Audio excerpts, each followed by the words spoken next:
Hello, everyone, and welcome to the Learn to Love podcast, your guide to everything love, sex, intimacy, and relationships. Each week, your host, Zach Beach, interviews new experts on love, including couples therapists, relationship coaches, sex educators, and best-selling authors. Learn the best tips and cutting-edge wisdom to better love yourself, others, and the world. Thanks so much for joining us. We hope you enjoy the show. Welcome to the Learn to Love podcast, everyone. I am your host, Zach Beach, and I'm here with the incredible relationship coach, podcast host, and author, Kat Harris. Hello, Kat, and welcome to the show. Hey, Zach. Thanks so much for having me. How's it going? It's going well. I'm excited. And today we are going to be talking about deconstructing negative ideologies. And for those that don't know, Kat Harris is the host of the Refined Collective podcast and the co-founder of the online publication, The Refined Woman. Kat coaches and equips women all over the world in dating, relationships, singleness, sexuality, and faith.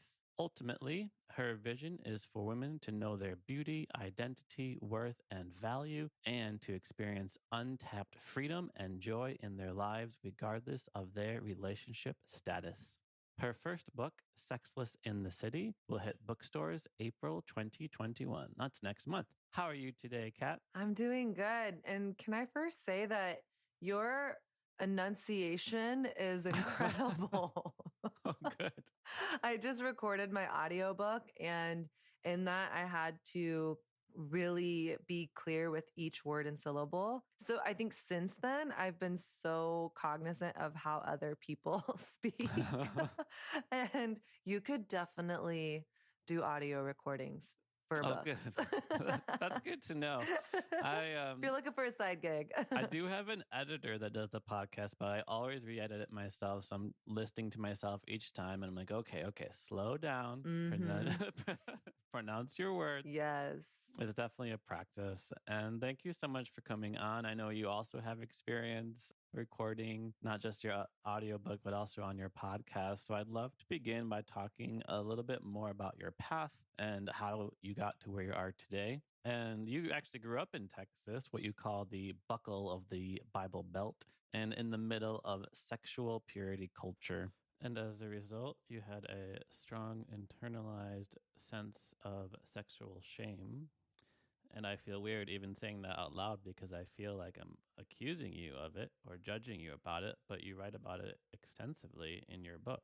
And you write about being a 35-year-old virgin living in New York City. So what happened? Like, what brought you to where you are today and kind of pulled you out from the state that you were in? What happened? Where do we begin? Yeah. So like you said, I grew up in Southern conservative culture, and I didn't grow up necessarily in a Christian home, but in the South, Christianity is kind of the air you breathe. It's very common. So even if you're not going to church on Sundays, you kind of know the language. And so I, at some point, became a Christian. And when I learned things like good Christians don't have sex until marriage, or guys struggle with lust and masturbation, and because of that, women, you need to cover your body because boys will be boys. When I heard those narratives, I never really questioned them because they had already been so much a part of the ethos of growing up in the South. And I figured these people are telling me what's true. And so I went with it. And then I never really questioned the sexual ethic that I had.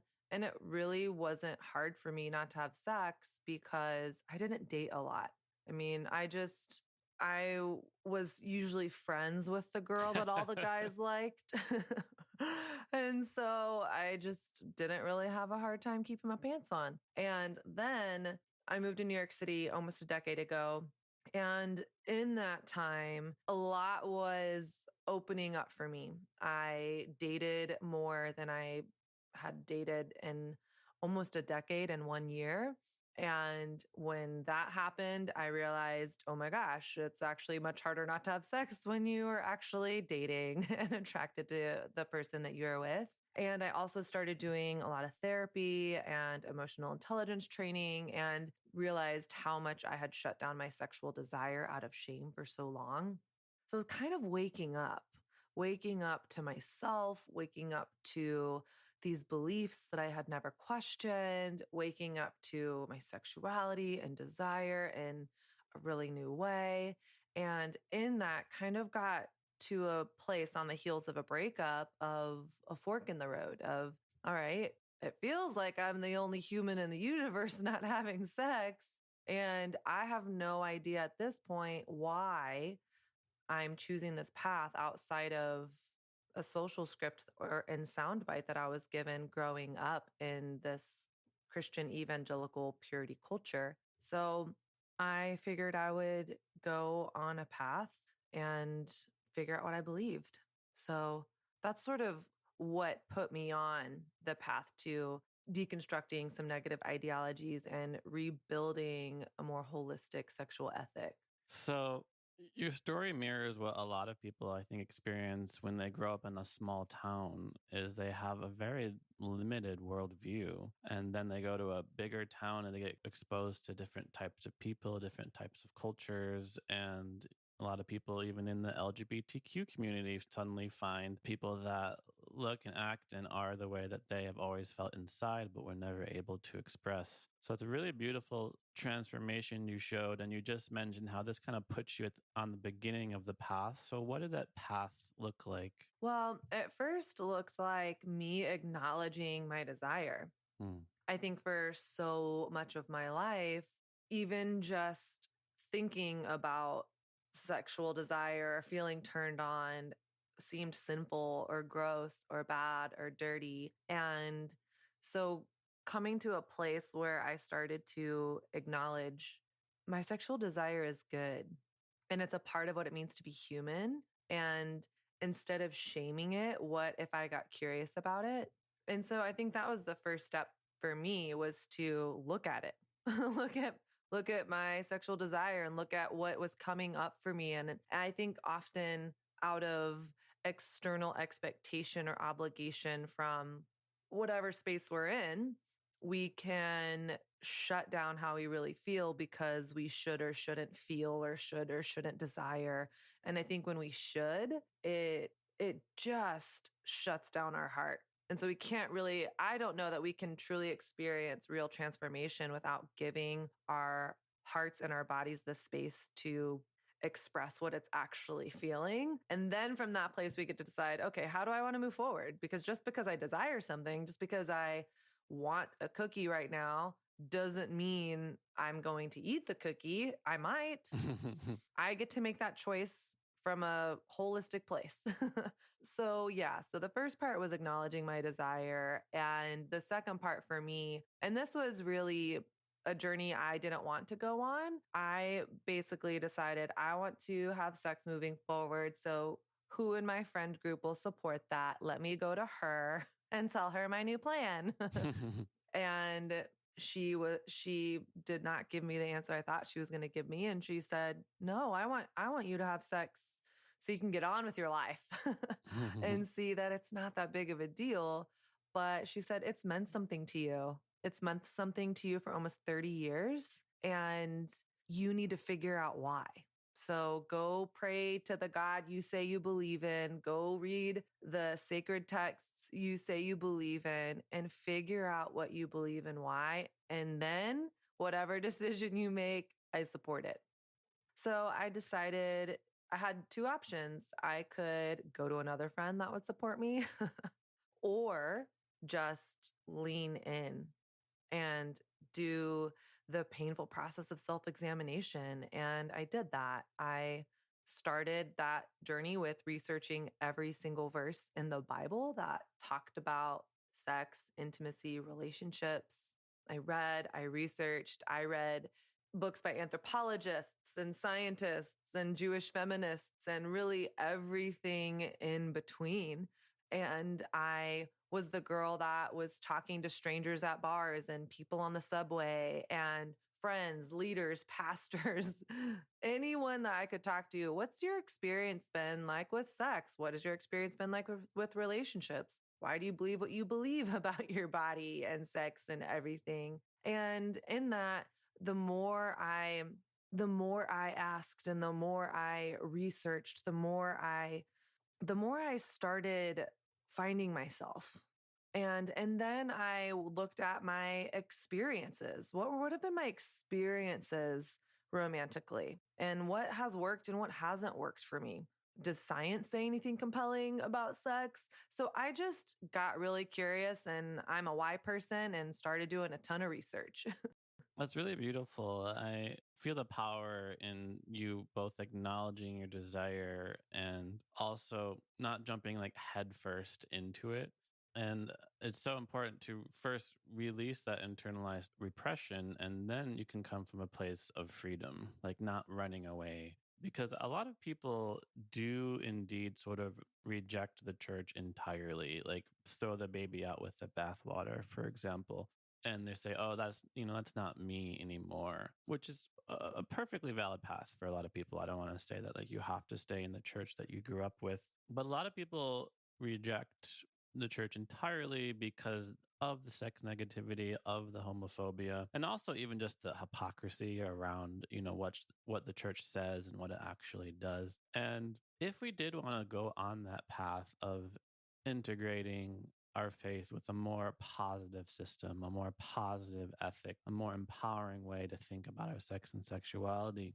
For those people that want to go on that path, just like you did, I'm curious about what is kind of your new understanding of what the Bible and Christianity says about sex and relationship. Yeah. Well, first, I just want to say that, the church has really blown it. And like over and over and over and over again. Mm, And Christians have really blown it and continue to really, really blow it. And I understand why people reject Christianity and walk away and want nothing to do with it. And I kind of joke with my friends sometimes. I'm like, Christians are kind of the worst. you know, I oh no. mean, in the name of Jesus, people are storming the Capitol, in the name Hmm. of Jesus. Christians have promoted slavery and the oppression of women and the abuse of power and the abuse of the ostracized. And it's wrong and it's unjust. And so I don't judge anyone who walks away. I really understand that and have space for that. And I myself have been very disillusioned and disoriented at times by what has felt like a massive chasm between the story of Jesus that I read about in the pages of scripture and the in the flesh people I meet who say they represent this person. It it to this day feels very confusing to me. I'm like, am I just being gaslit by the church? Like, what the hell is actually Hmm. going on here? And so in that for me, I just in that whole process, I just kept going back to the story of Jesus, who Jesus was when he walked this earth. And it just seemed so completely other. And so I honestly, for me, I just got curious about that. I just felt like, man, Jesus seems to have a lot of space for people. And Jesus says that Jesus' love is free, and all who are weary and heavy laden, come to me and I will give you rest. Jesus Mm, scandalously and provocatively was for women in a time when many women couldn't even read. They weren't allowed to. They had no rights politically, socially, economically, religiously. And yet here's this Jesus guy who is having his life's work and quote unquote ministry being funded by women. Women are helping run the movement. Women are spokespeople for the movement. And Jesus in the resurrection story, Jesus, let's say he's God, could have revealed himself to anyone in any way. And Jesus chose to reveal himself first to a woman in a garden by themselves. which if that was when that was read in context, it would have been like, oh, that's where lovers rendezvous. Lovers rendezvous in the garden by themselves, you know? So, or Mary Magdalene and Jesus lovers, like we don't really know. But all that to say is I just see at every step Jesus sort of blowing out of the water the societal norms and the religious norms of the time.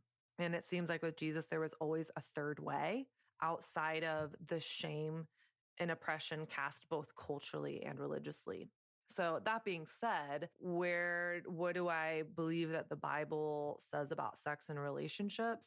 I think I first, and this is me just kind of unpacking for you the how I got to where I got. I first went back to the beginning of the God story. In the beginning of the God story, God exhales creation and the universe into existence and calls it all good. And then God exhales humanity into existence and says humans are very good. And all humans, regardless of what you look like, what you believe or don't believe, who you are or are not attracted to, because you are a human, you have the God image in you, the divine spark pulsing through your veins. So just by existing, you matter, period, the end, period. And so when I look at that, I see, wow, it seems like we are starting the story at a different chapter. Often the church starts the story with everything's been blown to shit and we're all a piece of crap and don't talk about sex, don't think about sex. But if we go to chapter 1, it says we're very good. And so that means that not only my mind is good or my spirit is good or my capacity to have friendship is good. That means my sexual desire is good. It means my sexuality is good. And even something in those things can reflect the divine. And so I think that was the first thing that I kind of debunked is, wow, man, I felt so ashamed about sex or sexual desire in the church. But from the very beginning of the God story, it's woven throughout. And even when I read the poem of the Genesis creation account, there seems to be this erotic rhythm to it. God says it is so, it is good. God says it is so, it is good. And there's a buildup, and then there's a climax, and the climax is the creation of humanity. And then we go on to Song of Solomon in the Old Testament, which is this erotic foreplay sex handbook between King Solomon and his bride. And the text starts out with the bride saying things like, let him kiss me with the kisses of his mouth. And there's no place I want him to sleep except for in between my breasts. And let him come to my gardens and feast. Like, what's she talking about? This woman is a woman who knows what feels good sexually. And she's able to give informed and enthusiastic consent to her partner. And he reciprocates. He says, your love tastes better than wine. And all I want to do is roll around with you all the night long. And then their friends and family are even in on it. And they say, you guys go be drunk on love. And so I felt like, wow, sex and sexual desire and sexuality and foreplay, none of this stuff is threatening or scary or bad or gross to God. It seems like God really loves sex. And so I think getting to a place where I began to reject shame around my desire felt really significant for me. And then I asked, well, does the Bible actually say don't have sex until marriage? And if it does, do I care if it does? And it actually does say that. And there's a phrase in the New Testament that is repeated more than 20 times: flee from sexual immorality or fornication. And I thought, what the hell does that mean? What? I don't use the word fornicate a lot or ever really. And so I looked up the Greek because that's what the New Testament of the Bible was written in Greek and Aramaic. And the Greek word for sexual immorality is the word porneia. And porneia is where we obviously get words like pornography. And it meant a lot of things. It meant bestiality, having sex with animals. It referred to pedophilia, adultery, and it kind of had this general sense of any sexual activity outside of marriage. And so I think the thing that felt interesting to me about that is it wasn't like, it didn't define sex. It just said flee from sexual activity outside of marriage. And so I was like, okay, it says that. And then I think what honestly felt beautiful about that is I think God really cares about us holistically. So God isn't like, well, you know, he can touch her butt, but you can't touch his nipple. It just is like flee from sexual activity outside of marriage. And so in that, I feel like there's agency and autonomy for us as humans to figure out what does that look like for me? If that's an invitation I want to lean into, what is sex? And for a long time for me, when I was abstaining before, it was like, well, as long as the penis stays outside of the vagina, I'm good. I'm following the rule. And then the more I went on this path, I started wondering, what is sex? Is sex just penis inside vagina?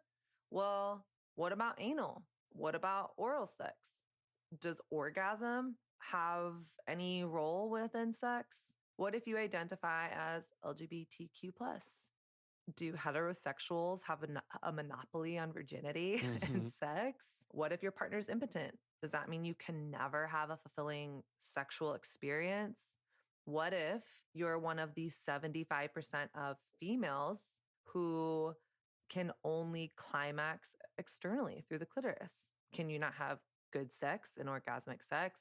So all these questions just led me to figure out what do I consider sex, and do I want to abstain from that outside of marriage? And I think kind of closing all this up is, what do I think that the Bible teaches about sex and relationships? Well, I can't deny that there is an invitation. And I call an invitation, not a rule. I think it's an invitation to abstain from sex outside of marriage. And in that, nowhere in anywhere in the Bible does it ever say, if you want a seat at the table, you can't have sex. You have to be a virgin. And I wonder what would happen if we really understood that like God's love is free, period, the end. Like you can't behave your way into God's love and acceptance for us. Like God's love is more expansive and bigger than we could ever hope or imagine. And so in that, it's kind of this both and thing for me. Like, yeah, the scripture says that. And regardless if you choose to do that or not, God loves you and accepts you and sees you. Wow, yeah. So there's so much you mentioned that I want to summarize a bit and cover. And the first thing that I love that you said is that there are many ways to interpret our sacred texts. And this idea that porneia, if I'm pronouncing that correctly, can refer to sex, but also sexual immorality. And it reminds me of, I was at a Buddhist temple one time and I was reading their handbook, and a lot of people think that Buddhists have to be celibate, like they have to sell all their possessions and live a monastic life. And then their handbook said, no, we don't think it's sexual conduct. We think it's sexual misconduct. And so like, do it in the right way. And, you're saying, actually, God loves sex. Just like the sex that we're not encouraging can be things like, bestiality or other things that pretty much everyone can agree with is not the kind of conduct that we want to encourage. And I also really love your emphasis that the world is good and that humans are good. And these are things that God has said, because when a lot of people think of Christianity, they go right to the judgment, right to the sin, perhaps even like the wrath of God. And they forget about those other passages that say that we know God through love and God is love. And as you mentioned, that God's love is free for all of us. And finally, I want to go back to something that you mentioned at the very beginning of your answer, because I want to thank you for your honesty of saying that Christians have blown it over and over again, because there just is a lot of hypocrisy we see kind of in the Christian community, particularly around like people who consider themselves to be followers of Jesus who don't follow what Jesus actually said. And there's a lot of kind of like internet joke memes around it. Like I'm thinking of one and it shows Jesus and he's like, well, if we feed the poor, it will remove their incentives to help themselves. And there's another there's a lot that say like love thy neighbor except if they're gay or an immigrant or Muslim. And it's like, no, love thy neighbor. So Our topic for today is on deconstructing negative ideologies. And I'm really curious about how we even gain that awareness of what is a negative ideology, because I think a lot of people that have them don't see them that way. So, how do we become aware of belief systems in ourselves that aren't serving us? And how do we help others kind of see the light? Or how do we deconstruct negative ideologies in others as well? Yeah. Well, I mean, that's a hard one because I can't change other people. I can only take responsibility for how I'm showing up in the world. I can't make you agree with me, Zach, on anything. Your process is your process. And this is where it's so cliche, but I think is so true. And Gandhi says, be the change you wish to see. I get to be it first and then trust the process, right? I think it has to start internally. It has to start by looking inward. I think it's so easy to get so overcome, even when we're talking about the hypocrisy in the church. I believe this other idea that what triggers us in other people is usually because there's the capacity of that same thing within me and I resent myself for that. So why do I so resent hypocrisy? Probably because I'm out of alignment in my own life on certain things. So I think starting it personal, I can't change the church. I can be reflective about my own experience and invite other people into that, but I can't force someone to want to change. And I think even just looking at the political upheaval in the last year or the BLM movement, you cannot force someone to want to open their eyes. You can give loved ones an airtight argument in the most amazing articles and a 10-step approach to why your viewpoint is more evolved or the right way. And if that person doesn't want to grow, there's nothing we can do about that. So I don't say that in meaning we can't change. I think we can change. And I think that starts by me looking at my own heart and how I'm showing up in my own life. And so how does that deconstruction process start? For me, it starts with how did I get here? What have I accepted as truth? And where did those truth narratives come from? What did I learn at home? We've been talking a lot about, sex and relationships. So we can just go with that framework. What did I learn at home about sex? What did I learn about it at school and religious institutions, in my friend group, from culture? And what were those beliefs rooted in? Were they rooted in fear, condemnation, shame, control? Typically, when beliefs are rooted in those things, they aren't serving us. Or are they rooted in freedom, wholeness, abundance, hope, love, possibility? Okay, those might be some narratives to be mindful of. And I think another question to ask is who benefits from this belief and who suffers from this belief? So, for example, my boys will be boys. Hmm. Who benefits from that belief? Boys. Well, typically men in power, right? Yep. Men do. Mm-hmm. Men who typically in our patriarchal society have the upper hand. Who suffers? The vulnerable, the oppressed, women, women in our culture. And so if a narrative is elevating the person in power while adding to the oppression of a people group, then that might be a narrative to be curious about. And so kind of after you kind of go through this process of what beliefs do I currently have? Where did they come from? Are they rooted in fear or freedom? Who benefits from them? Who suffers from them? Then how do I want to move forward? Are these beliefs working for me? Are they serving others? And when I think of the word sin, it's such a triggering word for me because I think we've been bulldozed with it for so many centuries. And a friend told me recently, sin is a decision or action that separates you from yourself, from others, and from God. And I was like, oh, I can wrap my head around that. So are your beliefs separating you from yourself, from others, from God? If so, be curious about that. And then from there, how do we rebuild? How do we go on a process of rebuilding? Because I don't think that the goal is to live in deconstruction. I still need a house. Mm-hmm. I don't want a house made of poison or toxicity, but I still need a house. So then I go to, what's my source of truth? For me as a woman of faith, a huge source of truth for me is the Bible. What else is truthful? My experiences. What have my experiences taught me? What has my intuition taught me?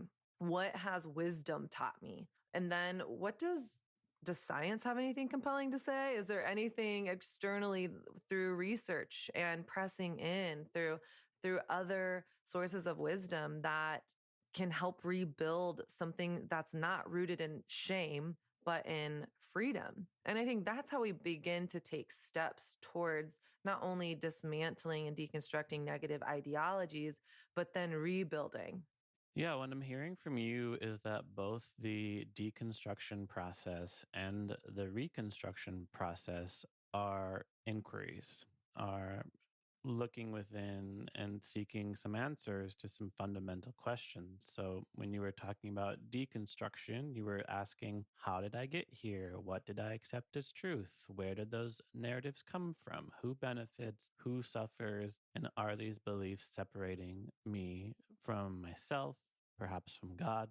And I feel like a lot of people would go into that and they'll be like, oh no. like like these aren't serving me, these aren't serving the world. And then you offered some alternative questions in order to begin the reconstruction, which is, well, what is my source of truth? Could it be the sacred texts? Could it be wisdom teachers? Could it be science? And could it be research? And let's go into that because I would love to hear more about that reconstruction process because I am curious about kind of what we're trying to build, so to speak. I use the metaphor of a house, for example. I feel like there's a temptation to go from like one extreme to the other or one ism to another ism, you know? So, what does more positive ideologies look like? Yeah. Well, I feel like I can only answer that for myself in my own journey. I think the what I almost the big cosmic joke was on me. I went on this journey to sort of prove why I wanted to have sex moving forward. And I actually ended that journey, spoiler alert, more conservative than when I started. Wow. I still am abstaining from sex until marriage, and I'm choosing that. And in that, it's from a place of being internally motivated as opposed to feeling like a victim to Christianity, like a victim to Christianity. And so, like for me, and I think this is a key a key part of any process of reconstruction is how can I show up in agency and autonomy and taking ownership over who I am and how I want to move through the world in a space that is honest and in alignment with myself, with my values, with what it is that I want. What's my vision for what's my future vision for myself, for my life? And how can I, only after knowing where I'm headed towards, how can I walk out today with integrity and clarity? And so, really, I think a huge part of this process is each person individually asking, how can I show up from a place of agency and ownership in my life? Whatever decision you do or do not make sexually, politically, ethically, romantically, whatever that is. And I mean, I thought there was no way for me that I would exit this process still choosing to abstain. Here I am. But I think what makes all the difference in whatever realm you're in is getting to a place where you identify where am I holding on to beliefs out of obligation? Where am I holding on to beliefs because of external motivation? Well, if I don't play by their rules, I won't have a seat at the table, so I won't belong, I won't be accepted, I won't have relationship. And I think that is the moment that feels interesting to me is how do I kind of surrender the obligation, the should, the shouldn'ts, the shame, and start showing up from a place of autonomy.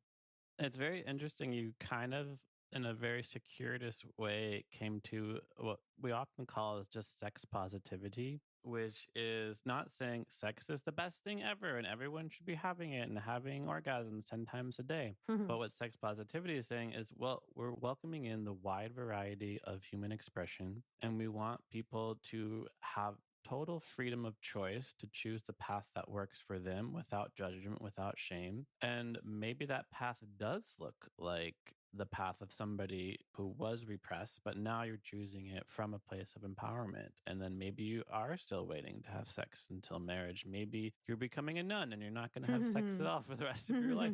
And it's about that freedom of making that choice, which is much more empowering than, of course, being forced into such a choice. And I think the longer I've been on this journey of exploration and being curious about my own sexual desire and sexuality, and the more that I have a public platform where I get to share those things, the more I almost have empathy or compassion towards the leader that said, just don't have sex.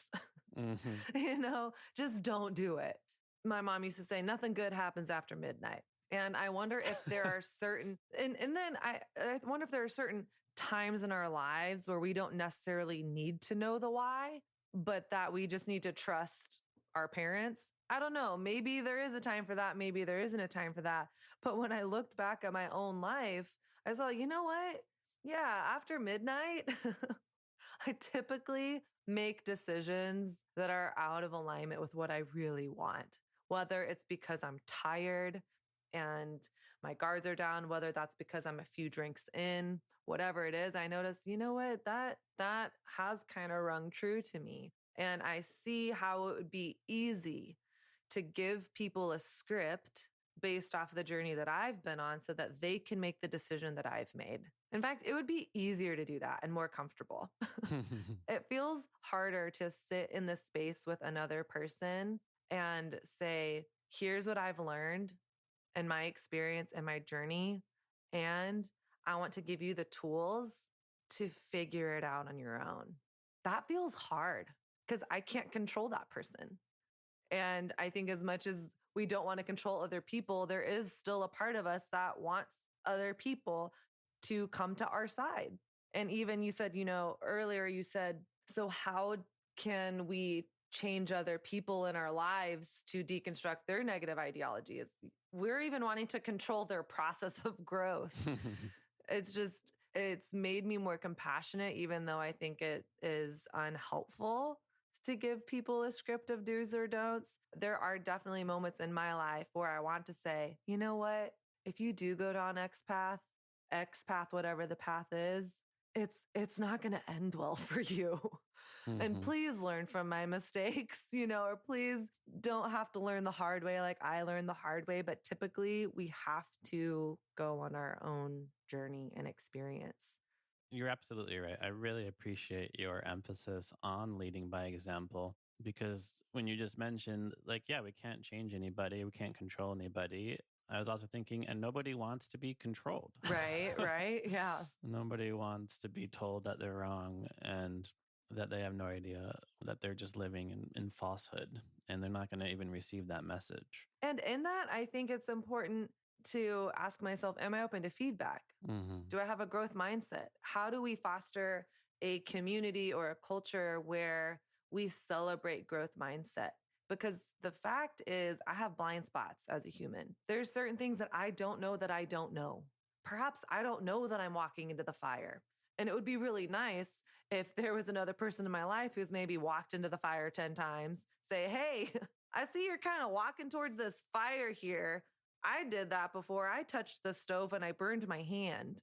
And so I think we do need people in our lives who give us feedback. But I think, as you and I probably both know, I can only receive feedback if I'm open to it. So I think sometimes what I get curious about is how can we foster or develop communities where growth mindset is a core value? Because I don't want to be right all the time. If I'm right all the time, then I probably have a very small truth, And so how can I put myself in positions where I can be given feedback. No, it's something that has come up quite a few times on the podcast is how important having a growth mindset is in our relationships, is that we want to become better partners. We want to become more loving, more kind, more intimate, better at communication in our relationships. Otherwise, they turn sour. So thank you so much, Kat, for coming onto the show and sharing us your story. It's so interesting and fascinating. And I really love you being firm about living your truth, because I do feel it encourages others to also live their truth, even if it goes against the grain, or even if they try as much as they can to go against the grain, and then they end up in their truth being right along with the grain again. I want to finish by asking you a question I love to ask all of my guests, which is quite simply, what do you wish everyone knew about love? I think that there's an endless supply. There's way more than we think, and we have access to it. We always have. It's our birthright. Absolutely. Thank you so much, Kat, for coming on to the show. For our listeners who want to learn more about you, how can they find you? Yeah. So if you want to learn more about my book, that is sexlessinthecitybook.com. And my website and my social media is The Refined Woman. And my weekly podcast is The Refined Collective. Wonderful. So thank you, Kat, for coming on to the show. And thank you, listeners, for listening to the show. We hope you remember that after midnight, nothing good happens. No, I'm just joking. There's always those moments when you're like, dang it, Mom, you were right. Dang it. Anyways, just kidding, listeners. We want you to remember that there is a divine spark pulsing through your veins, that God created the world, said it is good. God created humans and said they were good, and that you are good. There is an endless supply of love, and your path of deconstructing negative ideologies is one of inquiry, one of asking questions like, who benefits from this belief that I have and who suffers from it? And your reconstruction process involves living fully and firmly in line with your truth, not anybody else's, but yours. What is in your heart will guide you to where you need to be in this life. If you want to learn more about me, you can head to zachbeach.com and learn more about the show at theheartcenter.com. Thanks again, Kat. Thank you so much for having me. I'm so grateful to be here with you. Thanks again for listening to the Learn to Love podcast. To learn more about the show and your host, head over to zachbeach.com or theheartcenter.com. You can also follow Zach on Facebook, Twitter, and Instagram.